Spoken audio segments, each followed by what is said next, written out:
नमस्कार मित्रों, success arrow YouTube channel में आप सभी का हार्दिक अभिनंदन। पिछले वीडियो में हमने भक्ति काल तक अध्ययन किया था। इसके बाद में हम आरंभ कर रहे हैं रीतिकाल। हिंदी साहित्य के सृष्टि के इतिहास में आदिकाल और भक्ति काल के पश्चात रीतिकाल। रीतिकाल वह काल है जिसमें रीति ग्रंथ लिखे गए।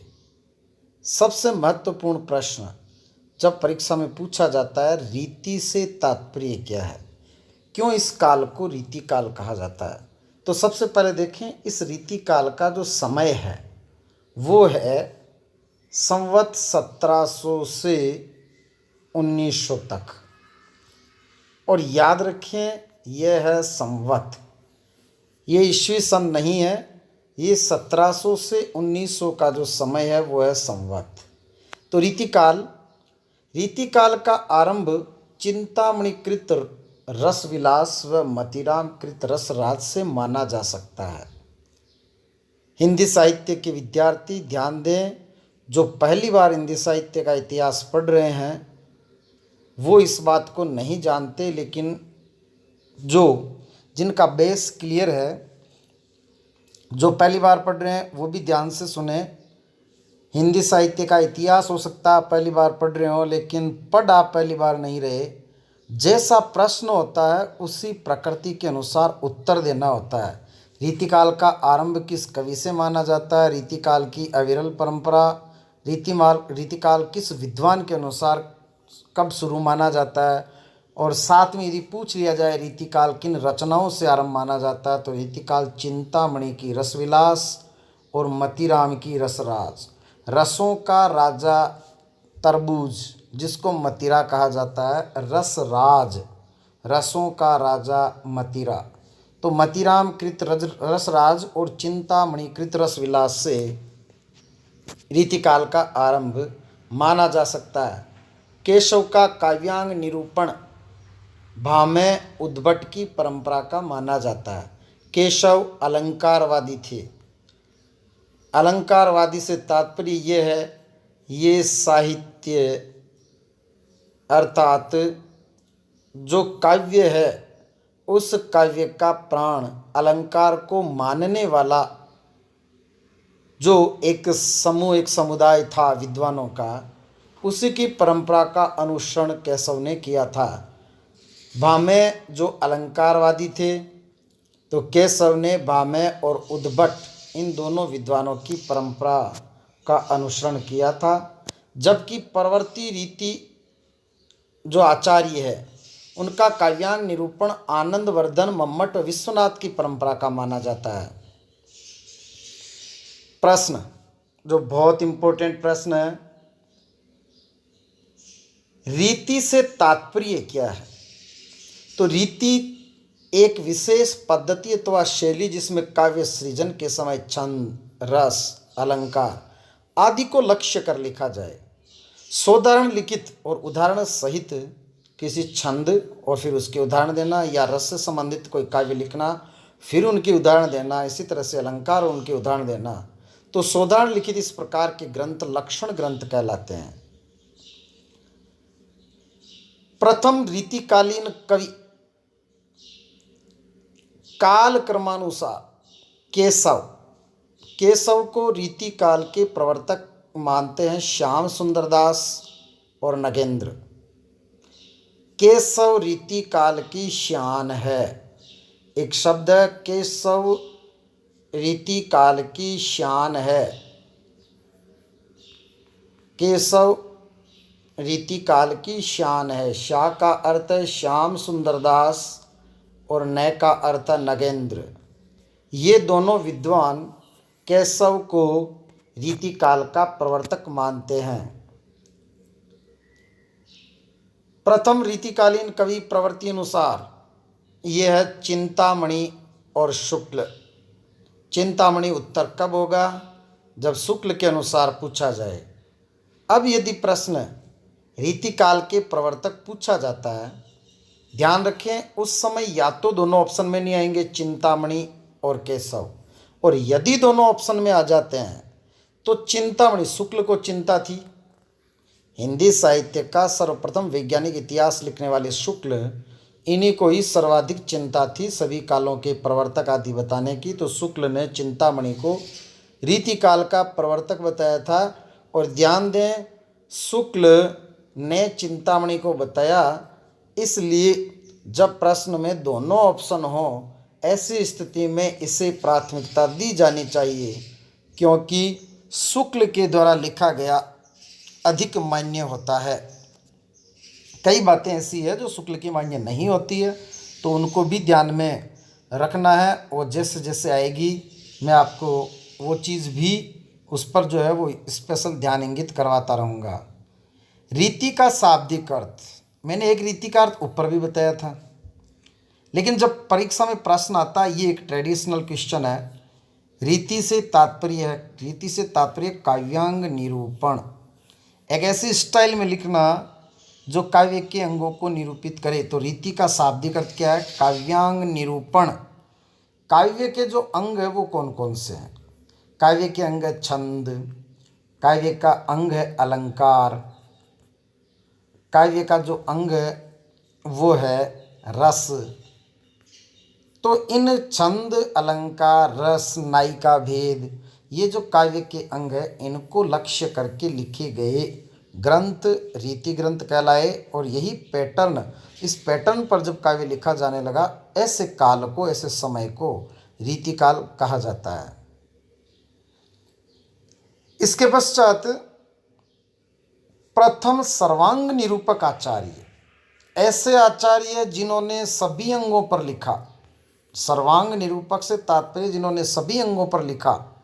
ऐसे केशव और चिंतामणि, ये प्रथम सर्वांग निरूपक कवि थे, दोनों ही, केशव और चिंतामणि, जिन्होंने सभी अंगों पर लिखा, शुक्ल ऐसा मानते हैं। श्रृंगार, रस व अलंकार निरूपण का प्रथम प्रयोग यद्यपि साहित्य लहरी में हो चुका था। श्रृंगार व अलंकार निरूपण का प्रथम प्रयोग साहित्य लहरी में हो चुका था, जो सूरदास की रचना है। इसके बाद में प्रथम रीति ग्रंथ हित तरंगिणी 1551 कृपाराम नगेंद्र के अनुसार। इसको वापस देख लें यहाँ पर। ये प्रश्न इतना इम्पोर्टेंट है, कौन सा? कि श्रृंगार, ये प्रथम रीति ग्रंथ हित तरंगिणी कृपाराम की नगेंद्र के अनुसार। कृपा करते हुए हित करने की जो रीति है, वापस देखें, क्योंकि ये प्रश्न ये बार बार आएगा। अभी कौन सी प्रथम रचना, प्रथम नायिका भेद, प्रथम रीति ग्रंथ, तो उसको बहुत अच्छे से इस नॉलेज को पकाना है। कृपा करते हुए हित करने की रीति, सबसे पहले कृपा करते हुए हित करने की रीति डॉक्टर नगेंद्र के अनुसार कृपाराम का हित तरंगिणी ये प्रथम रीति ग्रंथ है। और ये रीति है कि जब किसी को तिलक निकाल करके, ये रीति भी है हमारी, तो 51 रुपये जो सीख जिसको बोलते हैं वो दी जाती है। तो याद रखें 1551 इसका रचना काल है। सभी वो बातें जो महत्वपूर्ण है वो हमें याद होनी चाहिए। कई रचना ऐसी है जिनका रचना काल भी महत्वपूर्ण है और कईयों का इतना नहीं है। आगे देखें, तो कृपा करते हुए हित करने की जो रीति है वो 51 रुपये देकर होनी चाहिए। सतसई परंपरा की प्रथम रचना गाथा सप्तशती जो हाल कवि द्वारा लिखी गई है, लेकिन ये रचना हिंदी की नहीं है, ये प्राकृत की रचना है।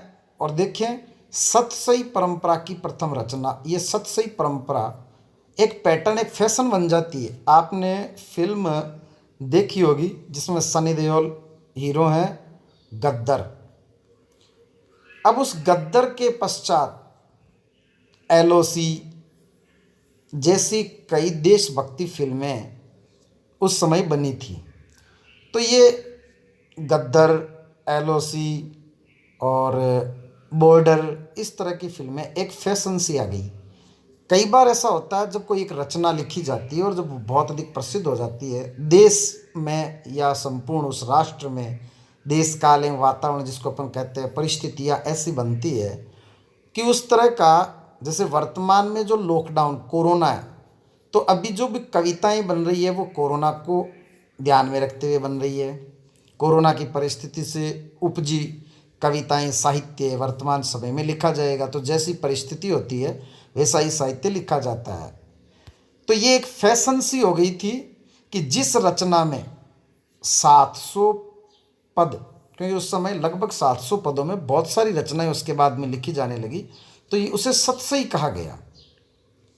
तो 700 पदों में लिखी गई रचना सतसई। तो हिंदी में सतसई परंपरा की प्रथम रचना गाथा सप्तशती है, लेकिन हिंदी में सतसई परंपरा की प्रथम रचना यही कृपाराम की हित तरंगिणी है, जो प्रथम रीति ग्रंथ भी है। ये प्रथम रीति ग्रंथ भी है। सबसे पहले काव्यांग को निरूपित किया गया ये ग्रंथ, और यही जो रचना है वो हिंदी में प्रथम सतसई परंपरा की भी है। लेकिन सतसई परंपरा की केवल पूछ ली जाए तो वो रचना है ये सतसई परंपरा की प्रथम रचना गाथा सप्तशती। रीति युगीन प्रिय छंद सवैया भाषा ब्रज भाषा जो है ये प्रसिद्ध है रीति काल में।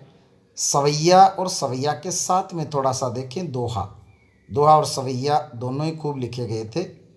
रीति काल को रीतिबद्ध, रीति सिद्ध, रीति मुक्त नामों से सर्वप्रथम विभाजित किया आचार्य विश्वनाथ प्रसाद ने। यूँ मानो कि ये बेजा इम्पोर्टेंट क्वेश्चन है। ये प्रश्न बहुत पूछा जाता है। इसका मतलब यदि विश्वनाथ प्रसाद मिश्र ने सर्वप्रथम विभाजन किया था तो शुक्ल तो इससे पहले लिख चुके थे। इसका मतलब क्या शुक्ल ने रीतिबद्ध, रीति सिद्ध और रीति मुक्त नामों से विभाजित नहीं किया था? तो बिल्कुल शुक्ल ने इन तीनों धाराओं में विभाजित नहीं किया था। रीति सिद्ध नाम से न तो शुक्ल ने और न ही डॉक्टर नगेंद्र ने इस तरह से विभाजन नहीं किया। सर्वप्रथम विश्वनाथ प्रसाद मिश्र ने रीतिबद्ध, रीति सिद्ध और रीति मुक्त नामों से सर्वप्रथम विभाजित किया है। इसके बाद में देखें नायिका भेद वर्णन का प्रथम ग्रंथ। नायिका भेद का प्रथम जो ग्रंथ है वो है सुख सागर तरंग। ये जो सुख सागर तरंग है ये नायिका भेद वर्णन का प्रथम ग्रंथ है। तो नायिकाएं, यदि आपको पता हो तो स्वर्ग में जो देव, उन देव के सम्मुख जो अप्सराएं नृत्य करती थी, जो नायिकाएं नृत्य करती थी, वो नायिकाएं देवों को सुख प्रदान करती थी। तो देव कवि की जो सुख सागर तरंग है वो प्रथम नायिका भेद ग्रंथ है। इसीलिए मैं बार बार इस ट्रिक पर जोर दे रहा था जो इससे पहले भी मैंने बताई थी। कृपा करते हुए हित करने की जो रीति है 51 रुपये देकर, इसका मतलब कृपाराम की हित तरंगिणी प्रथम रीति ग्रंथ है। देवों को सुख प्रदान करने के लिए नायिकाएं, तो कवि देव की सुख सागर तरंग प्रथम नायिका भेद ग्रंथ। इसके बाद में देखते हैं अवधी भाषा में लिखा गया ग्रंथ। अवधी भाषा में लिखा गया जो ग्रंथ है प्रथम रीति ग्रंथ वो है नगर शोभा, जो रहीम द्वारा लिखा गया है। अवधी का प्रथम नायिका भेद ग्रंथ। प्रथम नायिका भेद ग्रंथ देव कवि का सुख सागर तरंग। लेकिन अवधी भाषा में यदि पूछ लिया जाए तो वो है नगर शोभा, रहीम द्वारा लिखा गया। नेक्स्ट, रीतिकालीन कवियों में बिहारी की तुलना देव से की गई है। हम अभी केवल रीतिकाल का आरंभिक परिचय पढ़ रहे हैं। वे बातें जो, क्योंकि रीतिकाल थोड़ा सा, ज़्यादा नहीं थोड़ा टफ पड़ता है, इसलिए इसका कुछ जो बीजारोपण मैं यहाँ कर रहा हूँ ताकि आगे जाकर के जब हम पढ़ें तो वहाँ पौधा अच्छा लगे। रीतिकालीन कवियों में बिहारी की तुलना देव से की गई है। बिहारी सतसई के प्रथम टीकाकार कृष्ण कवि, जिन्होंने सवैया छंद के अंदर टीका लिखी थी। सबसे पहले टीका करने वाले कृष्ण कवि बिहारी सतसई की। बिहारी सतसई की प्रसिद्धि का कारण कल्पना की समाहार शक्ति, जिसके कारण से उन्होंने गागर में सागर भरा, और यही कारण है कि उनकी ये रचना इतनी प्रसिद्ध हुई। बिहारी सत्सई के दोहों पर सवैयों का निर्माण कृष्ण कवि द्वारा। हिंदी में अधिकतर अलंकार ग्रंथ वेरी इंपॉर्टेंट चंद्रालोक एवं कुवलयानंद के अनुसार निर्मित हुए। चंद्रालोक और कुवलयानंद ये दोनों जो ग्रंथ है इनके अनुसार हिंदी में अधिकतर जो है वो अलंकार ग्रंथ बने। रीतिकालीन राष्ट्र कवि भूषण, रीतिकाल के जो राष्ट्र कवि है वो भूषण है। काव्यांग निरूपण में प्रमुख भिखारीदास माने जाते हैं, भिखारीदास का प्रमुख स्थान है काव्यांग निरूपण में। वियोग श्रृंगार के प्रधान मुक्तक कवि घनानंद, वियोग श्रृंगार के प्रधान कवि घनानंद। श्रृंगार रस का सार ग्रंथ वेरी इंपॉर्टेंट, श्रृंगार ग्रंथ का जो सार ग्रंथ है वो कहा जाता है जगत विनोद पद्माकर। ये प्रश्न बहुत पूछा जाता है। श्रृंगार रस का सार ग्रंथ जगत विनोद जो पद्माकर द्वारा लिखा गया है। रीतिकाल की अविरल परंपरा चिंतामणि से चली आ रही है। ये प्रश्न जब आता है ये इसी तरह से आता है कि अविरल परंपरा किसके अनुसार चली, और उसमें केशव और चिंतामणि दोनों ऑप्शन होते हैं।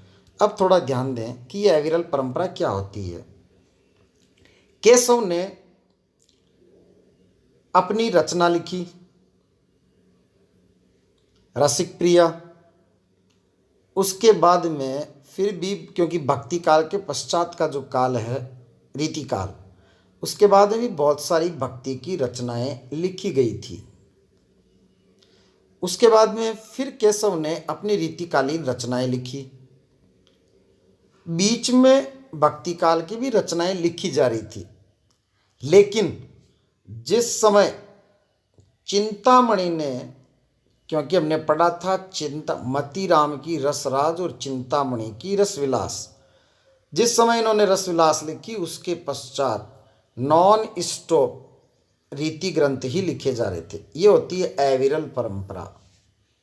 जबकि यदि बीच में केशव की रचना लिखने के बाद में केशव ने रीति ग्रंथ का आरंभ तो कर दिया था, लेकिन उसके बाद में भक्ति काल की रचनाएं उस समय खूब लिखी जा रही थी, इसलिए वो अविरल परंपरा नहीं थी, वो विरल परंपरा थी, पतली परंपरा। परीक्षा में जब प्रश्न पूछे जाते हैं अमीय हलाहल रस भरे श्वेत श्याम रत्नार, ये रसलीन की पंक्ति है। ध्यान दें, अमीय हलाहल रसलीन भरे। जब भी आप इस पंक्ति को बोलें इस तरह से बोलें अमीय हलाल रसलीन भरे, तो उससे याद रहेगा ये रसलीन की पंक्ति। ये वो पंक्तियां जो अक्सर रिपीट होती है, एग्जाम में आती है। एक सुभान के आनन पे कुर्बान लगी रूप जहाँ बोधा को। ये बोधा मैंने यहाँ डाल दिया बीच में, लेकिन बोधा से तात्पर्य ये बोधा की पंक्ति है। जब भी 2-3 बार पढ़ी हुई इस अंदाज में पढ़ी हुई पंक्ति वापस अगर आपके सामने आएगी तो अपने आप आपको लगेगा कि जैसे यहाँ बोधा शब्द है। एक सुभान के आनन पे कुर्बान लगी रूप जहाँ बोधा को, नैनन में सदा रहते तिनको अब कान कहानी सुन्यो करे आलम। ये आलम की पंक्ति है। कनक छरीसी कामनी काहे को कटि छीन, आलम की पंक्ति। कटिका कंचन छीन कर कुचन मध्य धर दीन, ये शेखर अंग्रेजन की। ऐसा कहते हैं कि आलम ने ये पंक्ति लिखी और दूसरी पंक्ति ये बना नहीं पाए, और इन्होंने अपने कमीज में उस कागज़ पर लिखी ये पंक्ति शेखर अंग्रेजन के पास उसको रंगने के लिए भेजा। प्रश्न उनके दिमाग में ये आया कि कनक छरीसी, सोने की छड़ी के समान स्त्री जो है, काहे को कटी छीन, और उसकी कमर को ईश्वर ने क्यों छीन लिया, जो सोने के समान है यहाँ से सोना क्यों छीन लिया। इसी पंक्ति को जब शेखर अंग्रेजन ने पढ़ा, कपड़ा रंगने से पूर्व जब उन्होंने देखा कि जेब में कुछ है तो नहीं, और उनकी जेब में जब ये कागज़ निकला और उसमें ये पंक्ति लिखी थी, उसने ये दूसरी पंक्ति लिखी, कटिका कंचन छीन कर कुचन मध्य धर दीन। इसी पंक्ति को जब पढ़ करके आलम ने और उसी समय शेखर अंग्रेजन से विवाह करने का निश्चय किया। ये उनकी कवित्व शक्ति से बहुत अधिक प्रभावित हुए। नेक्स्ट, सिंधु तरियो उनको केशव बनरा तुम पे धनुरेक गई न तरी।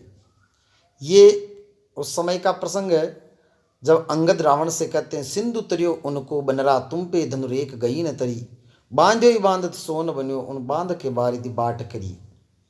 हे रावण, समुद्र को पार करके उनके वानर जो है वो यहाँ पर आ गए, लेकिन तुम तो एक लक्ष्मण की जो लक्ष्मण रेखा उसको भी पार नहीं कर पाए, तुम भला क्या मुकाबला करोगे। तो ये रामचंद्रिका में रावण अंगद के बीच में जो संवाद है उससे ये पंक्ति ली गई है और ये केशव की है, इसलिए बीच में ये शब्द डाल दिया, सिंधु तरियो उनको केशव बनरा तुम पे धनुरेक गई न तरी।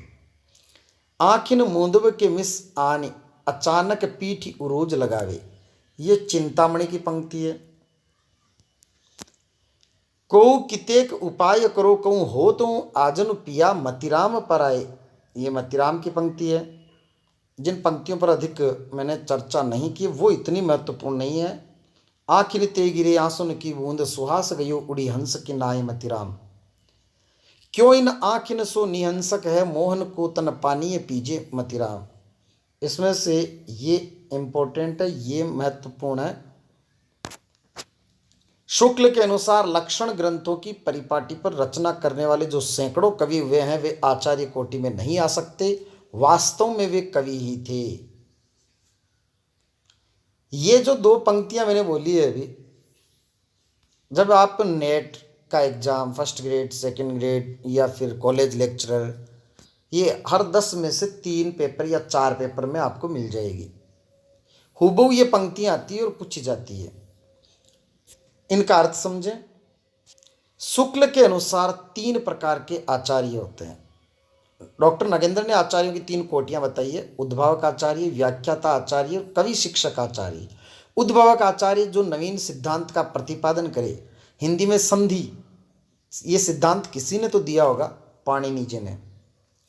सबसे पहले अलंकार छंद बनाए किसने, तो जिन्होंने बनाए वो उद्भावक आचार्य कहलाते हैं।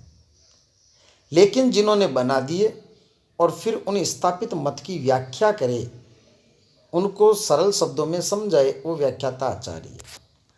कवि शिक्षक आचार्य वो होता है जो काव्य शास्त्र को सरस रूप में अवतरित करे, कविता लिख करके और सरस उसको बना करके और श्रोताओं के सामने रखे, वो कवि शिक्षक आचार्य होता है। रीति काल के जो कवि हैं वो तीसरी कोटि के माने जाते हैं। शुक्ल भी इनको तीसरी कोटि के मानते हैं और डॉक्टर नगेंद्र भी इनको तीसरी कोटि के मानते हैं। कवि शिक्षक आचार्य जो काव्य शास्त्र को सरस रूप में अवतरित करे, रीति काल के कवि तीसरी कोटि के। तंत्री नाद कवित रस सरस राग बिहारी रतिरंग, ये बिहारी की पंक्तियां हैं जिसमें बिहारी शब्द नहीं है मूल में। तंत्री नाद कवित रस सरस राग रतिरंग, मेरे कर मेहंदी लगी है नंद लाल प्यारे कालीकट उलझी है न केसर संभारी दे, कालिदास त्रिवेदी का ये कवित। मेरे कर मेहंदी लगी है नंदलाल प्यारे कालीकट उलझी है न केसर संभारी दे, तेरे नैनन मेरे मन के खिलौने सेनापति, तेरे नैन मेरे मन के खिलौने सेना, वेद को बखानी सेना 3 लोकन को ठुकरानी सेनापति। फागु की ये पंक्ति बहुत इंपॉर्टेंट है, फागु की भीर अमीरन में गई गोविंद ले गए भीतर गोरी पद्माकर, डार द्रुम पलना बिछोना नव पल्लव के, ये देव का। यदि रीति काल में कई बार पूछा जाता है कि जैसे वृत्त कौमुदी, ये रस से संबंधित ग्रंथ है या छंद से संबंधित है या अलंकार, आगे हम जब रीति काल आरंभ करेंगे तो उस समय ये रचनाएं आएगी। ध्यान रखना है, जहाँ मंजरी शब्द आए वो रस से संबंधित ग्रंथ होगा। फूलों पर जो फूल होते हैं उन पर मंजरियाँ लगती है छोटी छोटी, और उन्हीं मंजरियों से रस निकलता है। तो याद रखना है मंजरी रस, जैसे फूल मंजरी, ये एक रस से संबंधित ग्रंथ है। वृत्त छंद से संबंधित, वृत्त कौमुदी ये छंद से संबंधित है। भूषण का शाब्दिक अर्थ अलंकार होता है, जैसे भाषा भूषण, तो वो अलंकार संबंधी ग्रंथ है। इस तरह से इनकी पहचान करें। रीतिकालीन प्रथम काव्य शास्त्रीय ग्रंथ केशवकृत कवि प्रिया है। रीतिकालीन प्रथम काव्य शास्त्रीय ग्रंथ जो है वो केशवकृत कवि प्रिया है। इसके बाद में भूषण अलंकार से संबंधित रीतिकालीन प्रथम काव्य शास्त्रीय ग्रंथ केशव कृत कवि प्रिया, प्रथम रचना जिसमें श्रृंगार रस व अलंकार निरूपण मिलने के साथ नायिका भेद वर्णन मिलता है, ये साहित्य लहरी। लेकिन ध्यान रखें, ये नायिका भेद को समर्पित ग्रंथ नहीं है, नायिका भेद उनका वर्णन करने के लिए ग्रंथ नहीं लिखा गया है। वहाँ स्वतः ही नायिकाओं के भेद की जानकारी मिलती है, अलंकारों की जानकारी मिलती है। इसलिए ये काव्य शास्त्रीय प्रथम काव्य शास्त्रीय ग्रंथ जब इस तरह से पूछा जाता है तो ये उत्तर नहीं होगा। लेकिन इस तरह से लैंग्वेज आती है कि प्रथम रचना जिसमें श्रृंगार रस अलंकार निरूपण के साथ नायिका भेद वर्णन मिलता है, तो साहित्य लहरी। नायिका भेद का प्रथम रीति ग्रंथ सुख सागर तरंग देव पढ़ चुके हैं। शुक्ल ने रीतिकाल का वर्गीकरण रीतिमुक्त रीतिसिद्ध व रीतिबद्ध नाम से नहीं किया है, सबसे पहले विश्वनाथ प्रसाद मिश्र ने किया है। नगेंद्र ने रीतिसिद्ध नाम से वर्गीकरण नहीं किया, इन्होंने भी रीतिमुक्त और रीतिबद्ध दो ही तरह से किया है। रीतिकाल को संस्कृत साहित्य का परिणाम हजारी प्रसाद द्विवेदी मानते हैं कि जिस तरह से संस्कृत साहित्य था और वहाँ राजा महाराजाओं के दरबार में साहित्य जो है, कविता जो है, वो केवल मनोरंजन का एक साधन थी, साथ में ज्ञानोपदेश आदि था। उसी तरह से रीतिकाल में भी ये इस तरह का पैटर्न आया। रीतिकाल को दरबारी जीवन शैली से उत्पन्न काव्य शुक्ल मानते हैं। रीतिकाल आवारापन, गुंडेगर्दी व सौदेपन की हरकत है, नगेंद्र।